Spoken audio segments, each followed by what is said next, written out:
Column, نثر پارے اور پھر بیان۔ بیان تو گفتگو کی صورت میں تسلسل کے ساتھ منظر عام پر آ گیا ہے اور آتا جا رہا ہے۔ آپ کی کتابوں کے نام ہی تصوف کے نکات کی گرہ کھولنے والے ہیں۔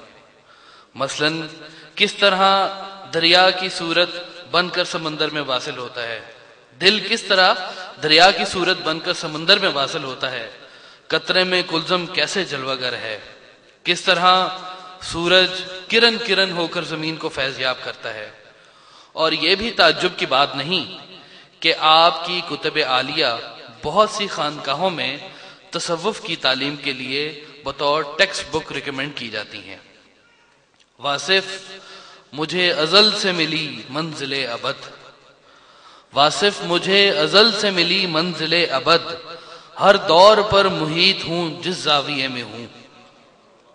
وہ پیغام اور انعام جو روز ازل سے کسی ہستی کے لیے مقدر ہو، اس کی منزل اور انعام کا تسلسل بھی روز ابد تک ٹھہرتا ہے، بلکہ ابد الاباد تک۔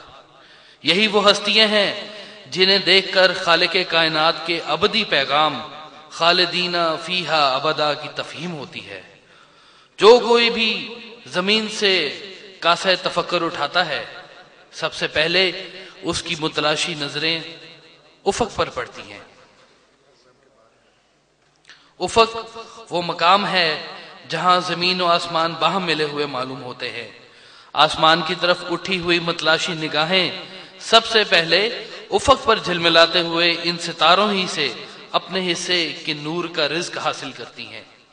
مراد یہ ہے کہ انعام یافتگان یعنی انمتا علیہم کا نقش قدم ہی منعم کی جانب راستہ پانے کا قابل عمل، محفوظ اور آسان راستہ ہے۔ یعنی ان ہستیوں کا نقش قدم ہی صراط مستقیم ہے، سیدھا راستہ ہے۔ ویسے بھی اسٹریٹ لائن کی ڈیفینیشن ہی یہی ہے کہ it is the shortest distance between the 2 points۔ ظاہر ہے باطن میں بھی تو ایسا ہی ہوتا ہے۔ طالب اور مطلوب کے درمیان جو تعلق ہے اسے محبت کہتے ہیں۔ یہ محبت کے سفیر اس دنیا کثیف کو لطافت سے ہمکنار کرنے کے لیے بھیجے جاتے ہیں۔ یہ دلوں سے کلام کرتے ہیں اور دل ان سے محو کلام رہتے ہیں۔ دل کی دنیا جب لطافت سے ہمکنار ہو جائے تو بے کنار ہو جاتی ہے۔ یعنی ایسی ہستیاں دنیا میں رہتی ضرور ہیں مگر دنیا ان میں نہیں رہتی، بس خانہ شعور میں ایک ایسا نقطہ ڈال دیتے ہیں کہ زندگی کے متعلق نقطہ نظر ہی بدل جاتا ہے، یعنی زندگی ہی بدل جاتی ہے۔ ایک نقطے سے دنیا کو دین بنا دیتے ہیں۔ دغا دینے والوں کو دعا دینے کا فن کوئی ان سے سیکھے۔ یہ وہ لوگ ہیں جو ایک نقطے سے مجرم کو محرم بنا دیتے ہیں۔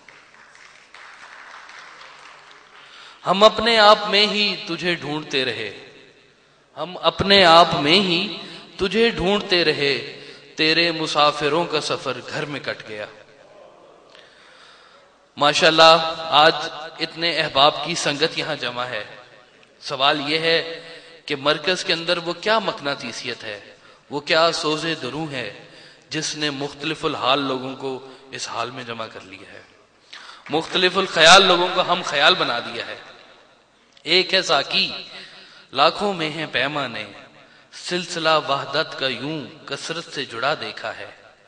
اس کیفیت کو کچھ ایسے بھی کہہ سکتے ہیں سرکار کی زبان میں کہ شوق چراغ جلاؤ دل وچ ہون دور ہنیرے، شوق چراغ جلاؤ دل وچ ہون دور ہنیرے، جتھے شوق دے دیوے بلدے چانن چار چفیرے، شوق دی منزل ہر منزل تو اگے ہور اگیرے، واصف یار چلو چل وسیے جتھے شوق دے ڈیرے۔ آپ فرمایا کرتے تھے کہ جب تک عمل عمل کے برابر نہیں ہوتا، علم علم کے برابر نہیں ہو سکتا۔ کسی صاحب نے محفل میں پوچھا کہ حضور آج درود شریف پڑھنے میں وہ کیفیت مرتب نہیں ہوتی جو پچھلے دور کے لوگوں پر ہوتی تھی، تو آپ نے فرمایا کہ اپنا حال ان لوگوں جیسا کر لو تو وہ کیفیت آج بھی مرتب ہوگی۔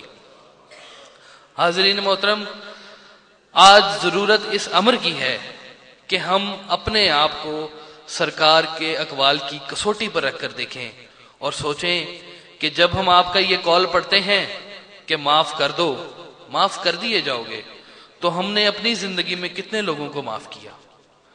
جب ہم اس کال کو دہرا رہے ہوتے ہیں کہ بحث کے دوران بہتر ہے پوائنٹ ہار جاؤ اور دوست جیت جاؤ، ایسا نہ ہو کہ پوائنٹ جیت جاؤ اور دوست ہار جاؤ، تو دیکھنے والی بات یہ ہے کہ ہم نے کتنے دل جیتے ہیں۔